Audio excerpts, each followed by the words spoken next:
Let's mic news rap.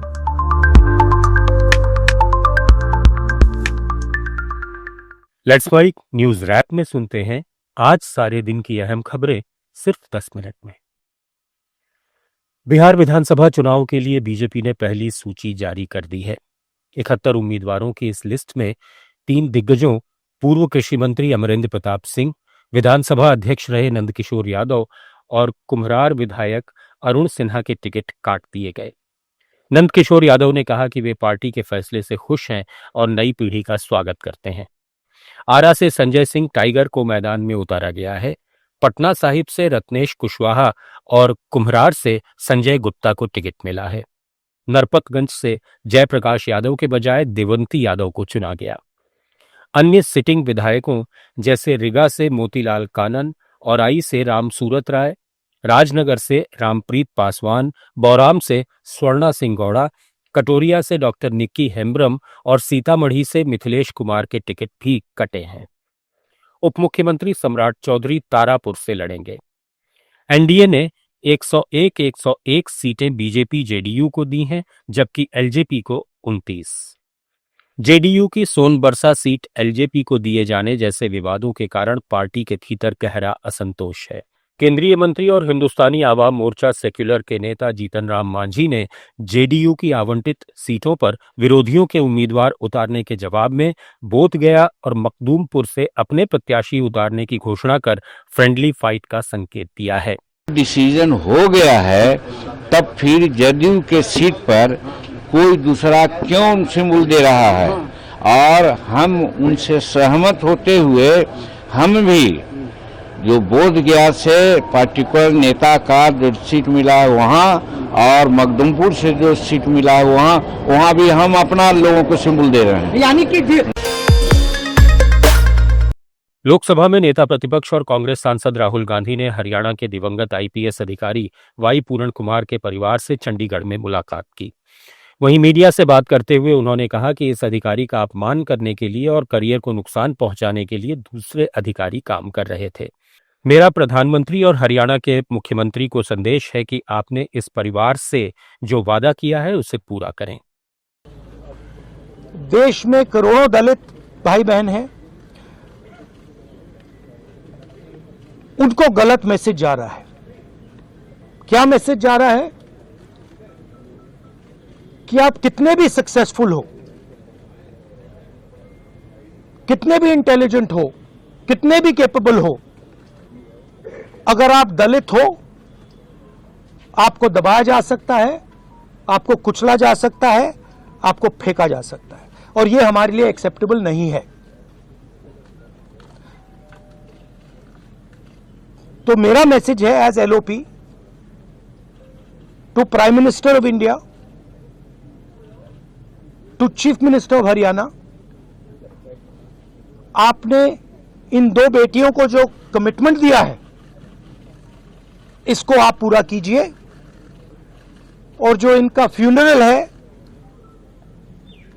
पापा का funeral है, उसको होने दीजिए और यह तमाशा आप बंद करिए। इस बीच पूरण कुमार केस में नया मोड़ आया है। उनके गनमैन सुशील पर वसूली के आरोपों की जांच कर रहे रोहतक साइबर सेल के एएसआई संदीप कुमार ने खुद को गोली मारकर आत्महत्या कर ली। उन्होंने 3 पेज का सुसाइड नोट और एक वीडियो छोड़ा जिसमें उन्होंने पूरण कुमार पर भ्रष्टाचार और सिस्टम को हाईजैक करने के गंभीर आरोप लगाए। संदीप ने कहा कि पूरण और उनके परिवार के खिलाफ कई सबूत हैं और मैं अपनी जान देकर इसकी जांच की मांग करता हूं। इससे पहले हरियाणा सरकार ने डीजीपी शत्रुजीत कपूर को छुट्टी पर भेज दिया। उनकी जगह ओम प्रकाश सिंह को अतिरिक्त कार्यभार सौंपा गया है। बाल अधिकारों के संवर्धन और संरक्षण पर संयुक्त राष्ट्र महासभा के सत्र में लोकसभा सांसद निशिकांत दुबे ने पाकिस्तान को संयुक्त राष्ट्र के बाल और सशस्त्र संघर्ष एजेंडे का सबसे गंभीर उल्लंघनकर्ता बताया। उन्होंने संयुक्त राष्ट्र महासचिव की 2025 की रिपोर्ट और जारी सीमा पार आतंकवाद का हवाला देते हुए अपनी सीमाओं के भीतर बाल शोषण से वैश्विक ध्यान हटाने के पाकिस्तान के प्रयासों की निंदा की। पाकिस्तान इसके विपरीत उदाहरण प्रस्तुत करता है। यह एक ऐसा देश है जो सीएसी एजेंडे का सबसे गंभीर उल्लंघन करने वालों में से एक है। हम उनकी सीमाओं के भीतर बच्चों के साथ हो रहे गंभीर दुर्व्यवहारों से दुनिया का ध्यान हटाने के लिए उनके प्रयासों की कड़ी निंदा करते हैं। जैसा कि CAAC पर महासचिव द्वारा 2025 में जारी रिपोर्ट और साथ साथ चल रहे सीमा पार आतंकवाद से भी स्पष्ट होता है कि अपनी सीमाओं से परे इस रिपोर्ट में पाकिस्तान द्वारा स्कूलों विशेषकर बालिका विद्यालयों में स्वास्थ्य कर्मियों पर किए हमलों का विस्तृत ब्यौरा प्रस्तुत किया गया है और अफगानिस्तान सीमा की उन घटनाओं के बारे में बताया गया है जहां पाकिस्तान द्वारा सीमा पार से की गई गोलीबारी और हवाई हमले सीधे तौर पर अफगान बच्चों की हत्या और अपहंगता के लिए जिम्मेदार हैं। बुझकर हमारे सीमावर्ती इलाकों में बच्चों को और नागरिकों को अपना लक्ष्य बनाया। पाकिस्तान को खुद के आईने में देखना चाहिए, इस मंच पर उपदेश देना बंद करना चाहिए, अपनी सीमाओं के भीतर बच्चों के लिए कार्य करना चाहिए। आंध्र प्रदेश सरकार और गूगल ने नई दिल्ली में एक समझौता ज्ञापन पर हस्ताक्षर किए। इसके तहत विशाखापट्टनम में 87,520 करोड़ रुपए की लागत से एक आर्टिफिशियल इंटेलिजेंस डेटा सेंटर स्थापित होगा। ये 1 गीगावाट क्षमता वाला सेंटर होगा जो AI और क्लाउड कंप्यूटिंग का वैश्विक हब बनेगा। केंद्रीय इलेक्ट्रॉनिक्स और IT मंत्री अश्विनी वैष्णव ने गूगल के साथ समझौता ज्ञापन पर कहा कि गूगल ने $15 बिलियन के निवेश की घोषणा की है।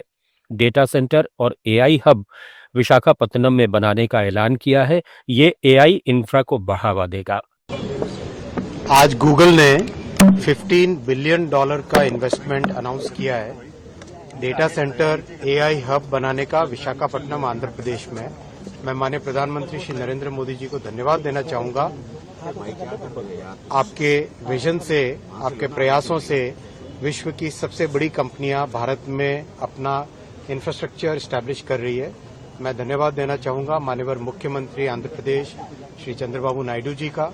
आपके एग्जीक्यूशन और विजन के कारण आज बहुत ही कम समय में ये सब संभव हो पाया है।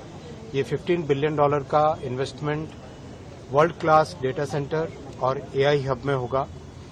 हम सब जानते हैं कि AI के कारण हमारी जिंदगी का हर एस्पेक्ट इम्पैक्ट हो रहा है, सब चीजों पे प्रभाव पड़ रहा है।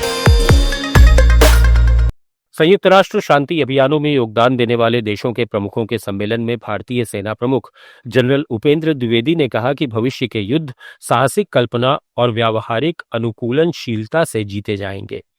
इस सम्मेलन में वैश्विक सुरक्षा चुनौतियों और प्रौद्योगिकी के एकीकरण पर चर्चा हुई। जनरल द्विवेदी ने कहा कि दुनिया भर में 56 से अधिक सक्रिय संघर्ष चल रहे हैं और भारत ने 1948 से अब तक 71 मिशन में से 51 में 3 लाख से अधिक कर्मियों को तैनात किया है। The global order is almost an inflection point, marked by over 56 active conflicts and the involvement of nearly 90 nations. The infusion of disruptive technologies, the growing influence of non-state actors, hybrid warfare, and the scourge of disinformation have blurred the traditional boundaries of conflict. Shifting geopolitical currents strain the spirit of consensus that underpins cohesive United Nations action. Such realities demand more resilient, swift, and unified responses that only peacekeepers working together can deliver. A peacekeeper, apart from being a security provider, is a diplomat, a technology enthusiast, a nation builder in far-flung areas, and also may be the only media for flow of information in conflict zones. Afghanistan के विदेश मंत्री अमीर खान मुत्ताकी इन दिनों भारत यात्रा पर हैं।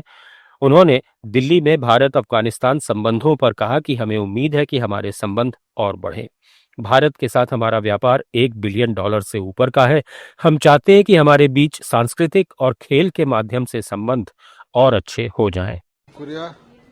हम जब यहाँ पे पहुँचे तो सब लोगों ने, चाहे कौन भी हो, उन्होंने मेरा बहुत अच्छा इस्तकबाल किया। उन्होंने मुझको बहुत मोहब्बत और इज़्ज़त दिया। हम इसका मशकूर हों और हमारा उम्मीद है कि ऐसा आना जाना इस रवाबित पर और इस ताल्लुकात पर और भी अच्छा और मुस्बत असर करे, क्योंकि अफगानिस्तान और हिंदुस्तान। न्यूज रैप में फिलहाल इतना ही। जुड़े रहिए लेट्स माइक के साथ।